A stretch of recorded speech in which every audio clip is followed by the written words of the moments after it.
To business stories now, African countries are facing the worst economic crisis in modern history, causing their currencies to crash to a record low. The recent geopolitical distributions and global macroeconomic headwinds have negatively reduced earnings, leading to limited debt repayment in many African countries.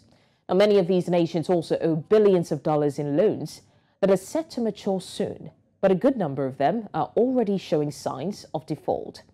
News Central's Perpetual Fasami Peter examines the cause and possible actions that must be taken to avert debt crisis. Some of Africa's prominent currencies like the Kenyan shilling, South African rand, Egyptian pound and Nigerian naira are all at a record low, making it more expensive for these nations to service their debts. Just recently, Ghana, once a promising African country, had to be bailed out by the IMF after it defaulted on its debt obligations, while other African countries are on the verge. Pakistan of the US Fed is a key reason why we're seeing more of what is happening. Let's not only that, it's actually pouring you down. No one wants to come to African markets as we speak. We see what's happening in Ghana.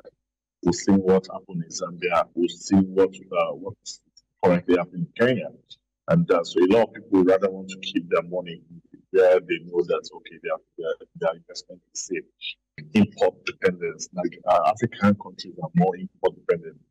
How must African countries save their currencies?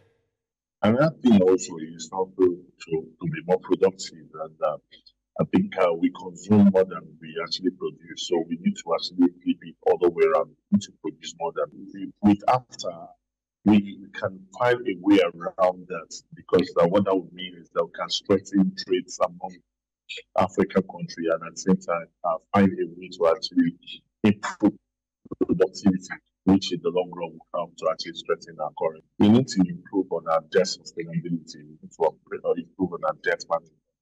If interest rates increase and the US dollar continues to appreciate, debt service costs will rapidly rise, and the number of sub-Saharan African countries crossing debt service risk thresholds could nearly double by 2024 from 10 to 18.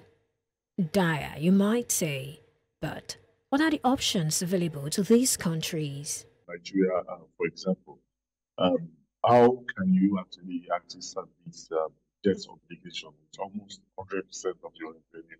That's actually absurd. It simply means that we are not doing some things right. On the other hand, if you look at countries like South Africa and Egypt, they are doing fine when you look at revenue generating capacity, because if you look at their cost of servicing debt revenue, it's barely just 20% of their revenue. So it means that they are fine. But the other hand of it is that when you now look at debt to GDP ratio, you see a country like Egypt not of 80%. I think it's about close to about 7%. And I think they are going overboard with that. So they need to put a stop to that.